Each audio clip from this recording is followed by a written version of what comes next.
بزرگان دین،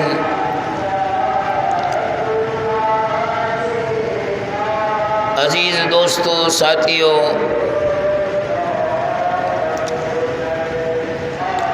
سن 2021 کی آج یہ ایک مبارک گھڑی، خوشی کی گھڑی، عید الفطر، جو اللہ رب العالمین نے مجھ اور آپ کو عطا کی۔ اللہ یہ خوشیاں کائنات کے تمام مسلمانوں کو نصیب فرمائے، اس لیے کہ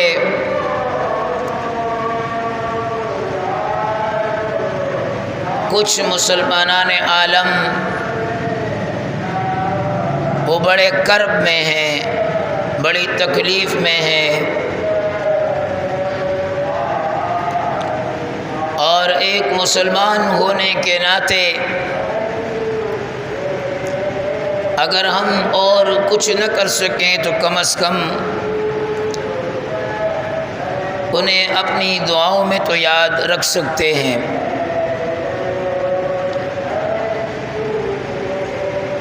بہرحال الحمدللہ اللہ کے فضل و کرم سے رمضان المبارک کا ایک قیمتی مہینہ، ایک مبارک مہینہ، حرمتوں والا مہینہ وہ ہم سے چلا گیا، اور ہم اس کا اعتراف کرتے ہیں کہ جس طرح اس مہینے کو گزارنا چاہیے تھا، جس طرح اس مہینے کا احترام کرنا چاہیے تھا، جس طرح اس مہینے کی رحمتوں کو لوٹنا چاہیے تھا، جس طرح اس مہینے میں مغفرت کے عشرے میں ہمیں اپنی مغفرت کرنی چاہیے تھی، جس طرح اس مہینے میں جہنم سے خلاصی کے عشرے میں اپنا نام جہنمیوں کی لسٹ سے باہر کرنا چاہیے تھا، جس طرح اس مہینے میں تلاوت کرنی چاہیے تھی، جس طرح اس مہینے میں عبادات، نوافل، ذکر، اذکار، تسبیح، تلاوت، درود پاک کی کثرت کرنی چاہیے تھی، جس طرح اس مہینے کے تقدس کو برقرار رکھنا چاہیے تھا، جس طرح اس مہینے میں روزے کا احترام کرنا چاہیے تھا، جس طرح اس مہینے میں اپنے رب کو راضی کرنا چاہیے تھا، جس طرح اس مہینے میں پیارے آقا صلی اللہ علیہ وسلم کے ساتھ عشق کا حقیقی ثبوت پیش کرنا چاہیے تھا، جس طرح اطیع اللہ و اطیع الرسول کا حکم قرآن نے دیا اور اس پر ہمیں عمل کرنا چاہیے تھا، جس طرح اپنے روزے کو ہم نے گناہوں سے بچانا چاہیے تھا، وہ اعمال ہم نہ کر سکے، وہ اعمال ہم نہ کر سکے، لیکن باری تعالیٰ کے دربار اقدس میں ہم دعا گو ہیں کہ اے اللہ، جتنا ہم نے کیا تو ہمارے لیے اس کو ضائع نہ فرما، اور اللہ رب العالمین کی قدرتوں کے، اس کی رحمتوں کے، اس کے فضل کے، اس کی مہربانی کے، اس کی غفوریت کے، اس کی رحمانیت کے، اس کی رحیمیت کے، اس کی محبت کے قربان جائیں۔ وہ اللہ کی قسم بڑا قدردان ہے، بڑا قدردان ہے۔ فرماتا ہے فَمَن يَعْمَلْ مِثْقَالَ ذَرَّةٍ خَيْرًا يَرَهُ، ذرہ بھی لے کر آؤ گے، چھوٹی سی نیکی بھی لے کر آؤ گے، وہ اللہ اسے بھی رائے گا، نہیں جانے دے گا۔ وہ اللہ بڑا قدردان ہے۔ ہم نے تو اپنی کمزوریاں سامنے رکھ دی، لیکن وہ رب العالمین اتنا قدردان ہے۔ حضرت موسیٰ علیہ السلام کا دور ہے، دین اسلام کا بڑا دشمن، دین موسوی کا سب سے بڑا دشمن فرعون، اس کے گھر میں اس کی بیوی، اس کی بچیوں کے سر میں کنگا کرنے کے لیے جو عورت رکھی گئی ہے، بی بی مشاطہ، فرعون کی بیٹی کے سر میں کنگھی کر رہی ہے۔ اچانک ہاتھ سے کنگھی گر گئی اور اس لونڈیا نے، اس عورت نے، اس خاتون نے اس کنگھی کو اٹھاتے ہوئے موسیٰ علیہ السلام کے رب کا نام لیا، رب کا نام لیا۔ فرعون کی بیٹی حیرت میں پڑ گئی کہ بھئی اس وقت کا جھوٹا خدا وہ تو میرا باپ فرعون ہے، انا ربکم الاعلی کا نعرہ لگانے والا وہ تو میرا رب ہے، سب سے بڑا خدا وہ تو میرا رب ہے، بنی اسرائیل جس کے آگے جھکتے ہیں وہ تو میرا والد ہے، میرا باپ فرعون ہے۔ اس نے جا کر باپ سے کہا کہ ابا، آپ کی خدائی میں یہ جو ہمارے گھر کی نوکرانی ہے یہ تو موسیٰ کے رب کا نام لیتی ہے۔ موسیٰ علیہ السلام نے فرمایا اچھا، دربار لگایا، اس عورت کو بلایا، کیا تو واقعی مجھے خدا نہیں مانتی؟ کہنے لگی کہ نہیں، تیرا بھی خدا میرا بھی خدا وہ ہے جو موسیٰ کا خدا ہے، جو موسیٰ کا رب ہے۔ فرعون نے کہا لٹا دو اس کو، زمین پر لٹا دیا، چومیخا کر دو، ایک ہاتھ میں بھی کیل ٹھوک دو، زمین میں گھسا دو، دوسرے ہاتھ میں بھی کیل ٹھوک دو، ایک پاؤں میں بھی کیل ٹھوک دو، دوسری پاؤں میں بھی کیل ٹھوک دو، زمین کے ساتھ چسپا کر دو۔ ایک کیل ٹھوکی گئی، ہائے زندہ آدمی کے ہاتھ میں جب کیل ٹھوکی جائے وہ تڑپتی رہی۔ فرعون نے کہا کیا کہتی ہے، میں رب ہوں کہ نہیں؟ کہا نہیں، تو رب نہیں ہے، رب وہ ہے جو تجھے بھی پالتا ہے، مجھے بھی پالتا ہے، تجھے بھی دیکھتا ہے، مجھے بھی دیکھتا ہے۔ فرعون نے کہا اس کی ایک چھوٹی سی بیٹی بھی ہے، اسے لے کر آؤ۔ بیٹی کو لا کر اس کے سینے پر چھوڑ دیا، چھوٹی ننھی منی بچی، اللہ اکبر کبیرہ۔ اب وہ بچی ماں کی چھاتیوں سے کھیلتی رہی، پورے دربار والے پورے پجاری وہ منظر دیکھ رہے ہیں۔ فرعون نے کہا دیکھ اپنی بات سے باز آ جا، پلٹ آ، مجھے رب کہہ دے، ورنہ تیری اس بچی کو تیری آنکھوں کے سامنے مار ڈالوں گا۔ لیکن وہ ایمان ایسا ایمان نہیں تھا کہ آج چند ٹکوں کی خاطر ہم ایمان بیچنے پر راضی ہو جاتے ہیں۔ اس نے کہا فَقْضِ مَا أَنْتَ قَاضٍ، اے فرعون جو تجھ سے ہوتا ہے کر لے، جتنے جتن کر سکتا ہے کر لے، جتنے ظلم ڈھا سکتا ہے ڈھالے، جتنی تکلیفیں دے سکتا ہے دے لے، لیکن اپنی بات سے نہیں پھروں گی۔ فرعون نے کہا اس بچی کو ذبح کر دو۔ اس کی آنکھوں کے سامنے اس کے سینے کے اوپر اس کی بچی کو کاٹ دیا، خون گر کر اس کی چھاتیوں پہ گرا۔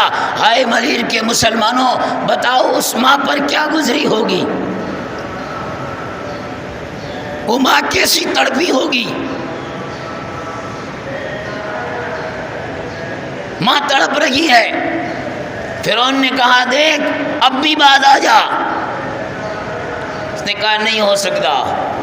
فرعون نے اسے بھی مار ڈالا، اسے بھی مار ڈالا،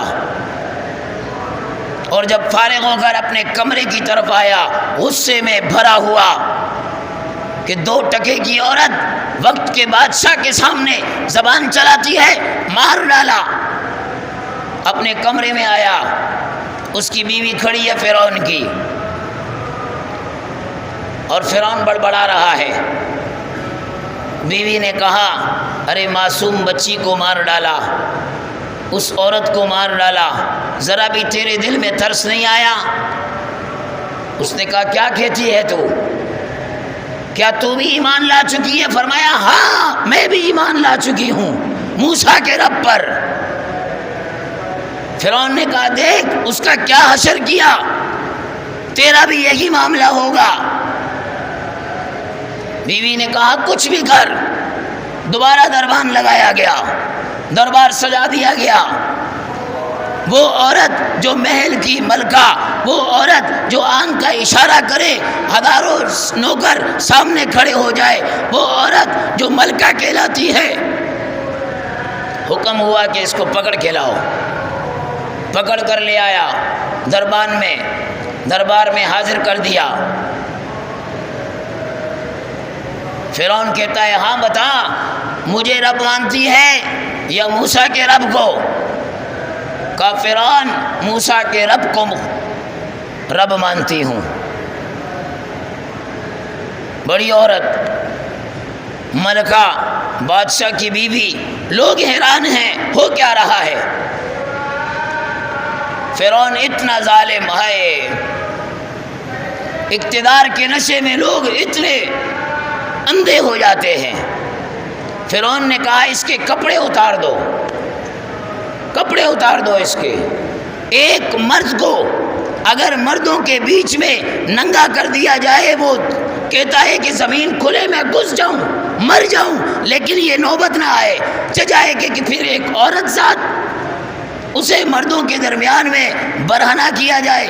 الامان والحفیظ، اتارے گئے کپڑے۔ فرعون نے کہا اب بھی تیرے لیے موقع ہے۔ کہا نہیں میں موسیٰ کے رب پر ایمان لا چکی ہوں۔ فرعون نے کہا اسے بھی چومیخا کر دو، ایک ہاتھ میں کیل، دوسرے میں کیل، تیسرے ایک پاؤں میں کیل، دوسرے پاؤں میں کیل، زمین پر چت لٹا کر۔ فرعون نے کہا کہ اس کو ایسے لٹاؤ کہ اس کی یہ گردن، اس کا یہ چہرہ محل کی طرف ہو، میرے تخت کی طرف ہو، تاکہ اسے یہ حسرت رہے، احساس رہے کہ کل تک تو اس تخت کے قریب بیٹھتی تھی، کل تک تو اس تخت کی ملکہ کہلاتی تھی، کل تک تو اس تخت والے کی بیوی کہلاتی تھی، آج پڑی ہوئی ہے مجرموں کی طرح۔ فرعون نے کہا کہ اب بھی باز آ جا۔ اس نے بھی کہا کہ فقض ما انت قاض، فرعون جو تجھ سے ہوتا ہے کر لے، جو تجھ سے ہوتا ہے، میں اپنی بات سے باز نہیں آؤں گی۔ فرعون نے کہا ایسا کرو بلیٹ منگواؤ اور اس کی کھال اتارو، اس کی کھال اتارو۔ اللہ اکبر کبیرہ، زندہ انسان کی کھال اتارنا۔ آپ دیکھیں ہم عید میں جب جانور ذبح کر لیتے ہیں اور کچھ دیر کے بعد جب کسائی کھال اتارتا ہے، اگر اس میں کچھ سانس باقی ہوتی ہے وہ پھر بھی پاؤں مارتا ہے، چاہے کہ زندہ انسان اس کے اندر روح باقی ہے اور روح صحیح سالم ہے، وہ ابھی مرا نہیں، اور اس کی کھال اتاری جائے، بڑا جگر گردے کا کام ہے۔ اللہ ہمیں ایسی آزمائشوں سے بچائے۔ ہم اس قابل نہیں ہیں کہ ہم دین مبین کے لیے کوئی ادنا سی تکلیف برداشت کر لیں۔ کھال اتارنا شروع کی گئی اور کھال اتاری جا رہی ہے۔ پھر اس کے بعد کہا فرعون نے کہ مرچیں لے آؤ پسی ہوئی، وہ لا کر اس کے جسم پر ڈال دو۔ ہائے وہ کیسی تڑپی ہوگی، وہ کیسی تڑپ رہی ہوگی۔ معمولی سی انگلی کٹ جائے، آپ نلکے کے نیچے کرے وہ پانی برداشت نہیں کر سکتے، نمک لگ جائے اس کی تپش، اس کی چبھن برداشت نہیں کر سکتے، کہ کھال اتر کر پھر مرچیں بھر دی جائیں۔ اور اس وقت ایک سزا یہ بھی ہوتی تھی، سانپوں کو، بچھوؤں کو، شیروں کو پالا جاتا تھا ان لوگوں کو تکلیف دینے کے لیے، مارنے کے لیے۔ فرعون نے حکم دیا وہ جو بچھو رکھے ہوئے ہیں وہ لے آؤ، چھوڑ دو اس کے جسم پر۔ اب جب ایک ایک بچھو ڈنگ مارتا ہے، اندازہ کیجئے وہ کتنی تڑپی ہوگی، وہ کتنی تڑپی ہوگی۔ اور اس طرح تڑپ تڑپ کر اس نے اپنی جان آفری کے سپرد کر دی، مر گئی۔ یہ میں نے سنایا کیوں؟ میں نے پہلی جملہ جو کہا تھا، اللہ بڑا قدردان ہے۔ ہاں جی، اللہ بڑا قدردان ہے۔ آپ علیہ الصلوۃ والسلام معراج شریف آسمانوں پر گئے، جبرائیل امین کے ساتھ جنت کی سیر کر رہے ہیں۔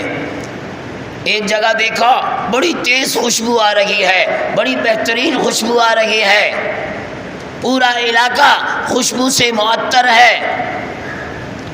آپ صلی اللہ علیہ وسلم نے پوچھا، جبرائیل یہ علاقہ بڑا خوشبودار ہے، بڑا معطر ہے، بڑی خوشبو آ رہی ہے، پوری جنت اس خوشبو سے مہک رہی ہے، یہاں پر کیا ہے؟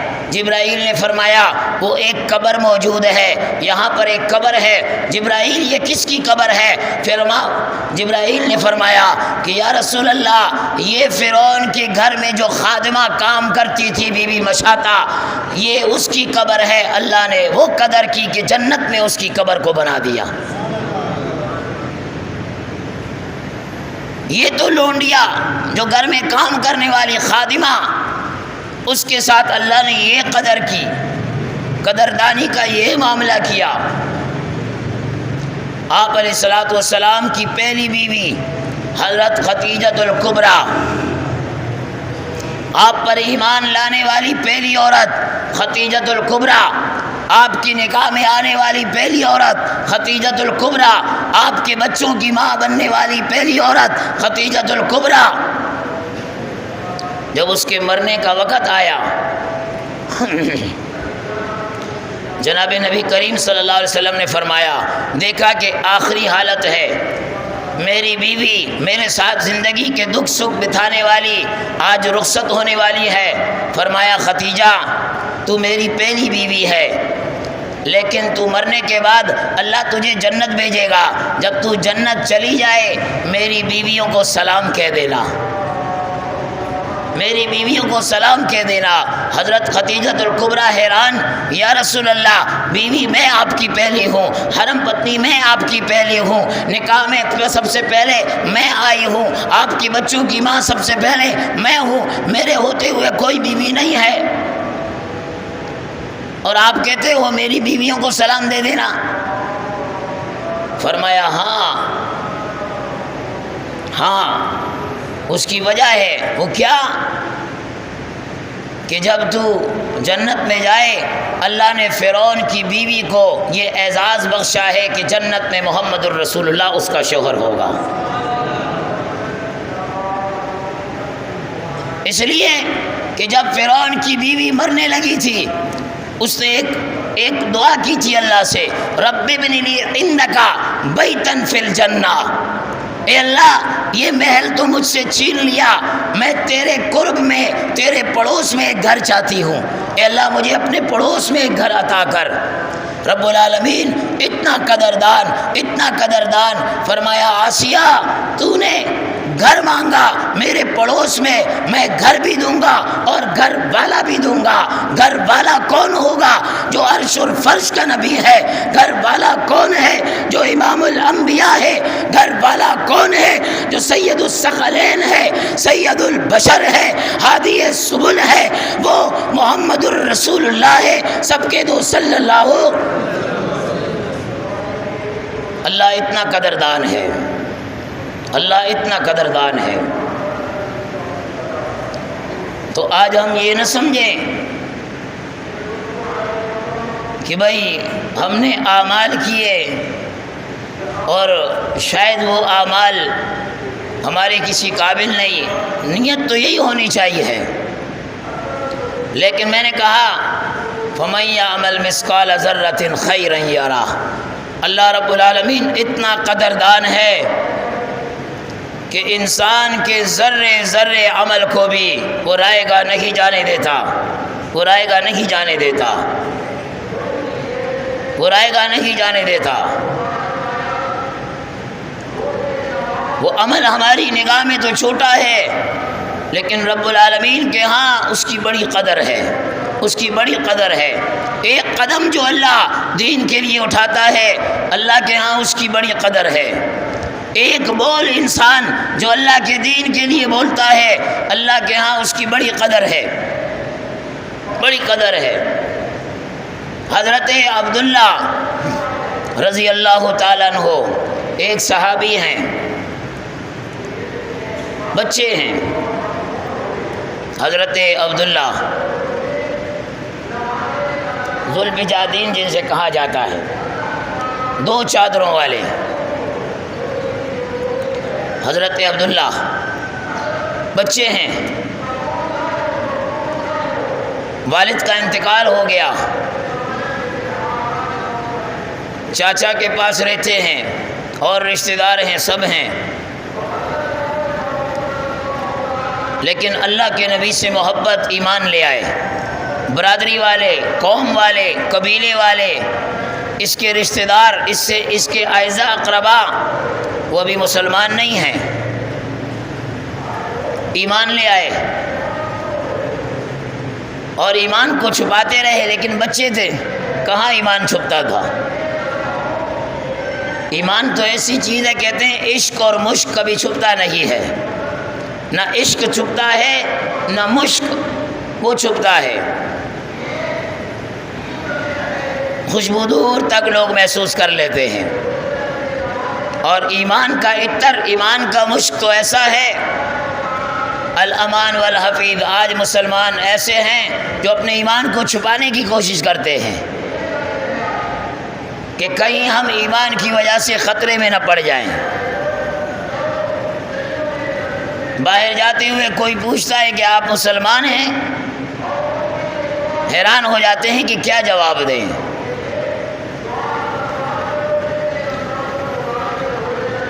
بھائی فخر کیا کریں۔ مجھ سے سعودی عرب میں ایک عربی نے پوچھا، میں تہجد کے وقت میں حرم میں تلاوت کر رہا تھا، تو مجھے کہا یا محمد، ان کی عادت ہے، وہ ہر ایک کو اسی لفظ سے پکارتے ہیں۔ تو میں اس کی طرف متوجہ ہوا، تو مجھے کہا انت یمنی؟ میں نے کہا لا یمنی، انا پاکستانی۔ تو وہ ہنس پڑا۔ پاکستانیوں پر ویسے ہی لوگ ہنستے ہیں، اور پتہ نہیں ہے کہ پاکستانیوں کی وجہ سے تم لوگ اب تک محفوظ ہو۔ مجھے کہا پاکستانی؟ انا پاکستانی الحمدللہ۔ وہ پھر کہنے لگا الحمدللہ۔ میں نے کہا الحمدللہ کثیرا، مجھے فخر ہے اپنے مسلمان ہونے پر، اپنے پاکستانی ہونے پر۔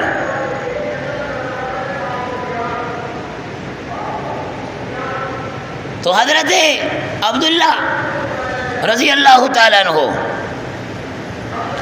جب چاچا کو پتہ چلا، بڑوں کو پتہ چلا عبداللہ ایمان لے آیا، فرمایا ہاں تجھے پتہ ہے ہمارے گھر میں ایمان کی کوئی قدر و قیمت نہیں ہے، ایمان والوں کی کوئی قدر و قیمت نہیں، ہم سب کے سب ایمان والوں کے دشمن ہیں، اور انہیں اپنا دشمن سمجھتے ہیں۔ فرمایا کچھ بھی ہو میں ایمان لا چکا ہوں۔ چاچا کہنے لگا کہ بھتیجے یا تو ایمان پر ڈٹ جا یا پھر اس گھر میں ڈٹ جا، ایک چیز ہو سکتی ہے، یا تو تیرے دل میں ایمان رہے گا یا پھر تو اس مکان میں رہے گا۔ حضرت عبداللہ نے کہا کہ چاچا تیرا گھر چھوڑ سکتا ہوں، محمد عربی کا در نہیں چھوڑ سکتا، در نہیں چھوڑ سکتا۔ کہا نکل جا میرے گھر سے۔ جب وہ چلنے لگا پلٹ گیا دروازے کی طرف، چاچا نے آواز لگائی، او بھتیجے رک جا، تیرے جسم پر جو کپڑے ہیں اتار اس کو، یہ ہم نے دیے ہیں، یہ ہم نے دیے ہیں، اتار اس کپڑوں کو۔ ہائے آج چھوٹا سا بچہ، اسے بھی آپ اگر کپڑے اتار دو اور کہو گلی میں چلے جاؤ، وہ نہیں جائے گا۔ حضرت سلمان سے کہا کپڑے اتار، سلمان نے قمیض اتاری، کہا شلوار بھی اتار، شلوار بھی اتاری، بالکل برہنہ الف۔ کہا نکل جا میرے گھر سے۔ ماں ہوتی ہے تڑپ اٹھی، یہ میرے بچے کے ساتھ ہو کیا رہا ہے، لیکن کہہ نہیں سکتی تھی۔ ماں نے اپنا دوپٹہ ایک چادر لیا اور اس کو عبداللہ کی طرف گھر سے نکلتے ہوئے چھپکے سے پھینکا، بیٹا اس کو لپیٹ لے، کم از کم شرم گاہ تو چھپا لے، شرم گاہ تو چھپا لے۔ عبداللہ نے چادر لی، اس کے دو ٹکڑے کیے، ایک کو تیبند کے طور پر باندھا اور دوسری چادر کو اپنے اوپر ڈالا۔ اب حیران ہے جاؤں تو کہاں جاؤں؟ پھر دل میں خیال آیا، ارے جس کے لیے گھر چھوڑا، جس کے لیے ماں کو چھوڑا، جس کے لیے برادری کو چھوڑا، جس کے لیے رشتہ دار کو چھوڑا، اس کے علاوہ ہے کون؟ آئے سیدنا محمد الرسول اللہ صلی اللہ علیہ وسلم کے پاس۔ آپ علیہ الصلوۃ والسلام بیٹھے ہوئے ہیں، حضرت عبداللہ آئے، آپ علیہ الصلوۃ والسلام کی خدمت میں حاضر ہوئے۔ عبداللہ کیا ہوا بیٹا؟ فرمایا یا رسول اللہ گھر والوں نے نکال دیا، آپ پر ایمان لایا اس کی سزا دی جا رہی ہے، آپ کو نبی مانا اس کی سزا دی جا رہی ہے، آپ کی اطاعت پر اتر آیا اس کی سزا دی جا رہی ہے۔ جناب نبی کریم صلی اللہ علیہ وسلم نے اپنے گلے سے لگایا، کہا کوئی بات نہیں، میں محمد الرسول اللہ ہوں۔ اور آپ علیہ الصلوۃ والسلام نے اسے اصحاب صفہ، جو ایک چبوترا ہے جس میں وہ مدرسے کے طالب علم بیٹھتے تھے، فرمایا ان کے ساتھ بیٹھ جاؤ۔ اصحاب صفہ والوں کے ساتھ شامل ہو گئے۔ رات دن گزرتی رہی، آپ علیہ الصلوۃ والسلام ایک غزوے میں تشریف لے گئے، ایک سفر میں تشریف لے گئے، عبداللہ بھی ساتھ میں ہے۔ راستے میں حضرت عبداللہ بیمار ہو گئے، اور ایسی بیماری آپ کو اطلاع ملی، عبداللہ بہت سخت بیمار ہو گیا ہے۔ آپ علیہ الصلوۃ والسلام نے حضرت ابو بکر کو ساتھ لیا، حضرت عمر کو ساتھ لیا، اور ساتھ لے کر آپ حضرت عبداللہ کے پاس آئے تو دیکھا کہ عبداللہ وہ آخری حالت میں ہے۔ آپ علیہ الصلوۃ والسلام نے اس کا سر مبارک اٹھایا اور اپنی گود مبارک میں رکھ دیا اور تسلیہ دینے لگے۔ دیکھتے ہی دیکھتے عبداللہ کی روح نکل گئی۔ ہائے، روح کہاں نکلی؟ محمد الرسول اللہ کے گود میں۔ نکل جائے دم تیرے قدموں کے نیچے، یہی دل کی حسرت، یہی دل کی آرزو ہے۔ جب پیغمبر علیہ السلام نے عبداللہ کا سر مبارک گود میں رکھا تو گویا وہ زبان حال سے یوں کہہ رہے تھے کہ تیری معراج کے لوح و قلم تک پہنچی، تیری معراج لوح و قلم تک پہنچی، اور میری معراج تیرے قدموں کے نیچے پہنچی۔ پیغمبر علیہ السلام معراج کا سفر طے کر کے وہ آسمانوں کے آخر 7 آسمانوں کو کراس کیا، عرش کے پاس سدرۃ المنتہا، وہاں تک چلے گئے، لوح و قلم کے پاس پہنچ گئے۔ عبداللہ فرماتے ہیں میری معراج کی تیرے قدموں تک۔ حضرت عبداللہ انتقال کر گئے۔ آپ علیہ الصلوۃ والسلام نے اعلان فرمایا کہ عبداللہ کے غسل کا انتظام کیا جائے، غسل کا انتظام کیا جائے۔ غسل دیا جانے لگا۔ ہائے یہ وہ عبداللہ جس کے جسم کے کپڑے اس کے رشتہ داروں نے اتار دیا ہے، جس کو برہنہ گھر سے نکال دیا، جس کو ننگا کر کے چھوڑ دیا۔ آج جب مرنے کا وقت آیا، اللہ اتنا قدردان ہے، محمد عربی فرماتے ہیں او صحابہ جب غسل دے دو تو کفن یہ محمد الرسول اللہ کا کپڑا دینا، یہ محمد الرسول اللہ کے کپڑے سے عبداللہ کو کفن دینا۔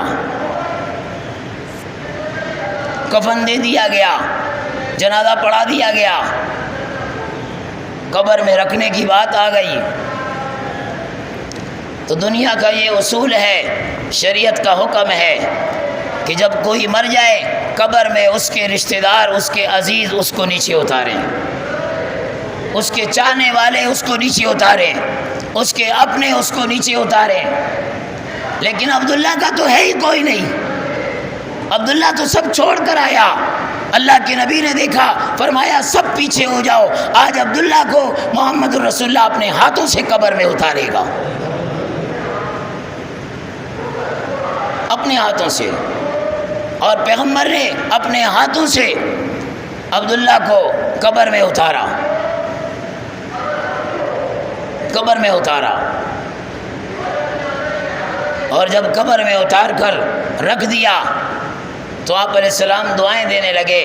حضرت عمر وہ تڑپ اٹھا، حضرت عمر وہ اش کرنے لگا، حضرت عمر وہ رو پڑا، حضرت عمر ببانگے دول کہنے لگا ہائے ہائے کاش کہ آج عبداللہ کی جگہ یہ لاش عمر کی ہوتی جسے محمد الرسول اللہ دفن کرتا۔ کسی نے پوچھا اے عمر تو یہ کیوں کہتا ہے؟ فرمایا اس لیے کہ جب عبداللہ کو اللہ کے نبی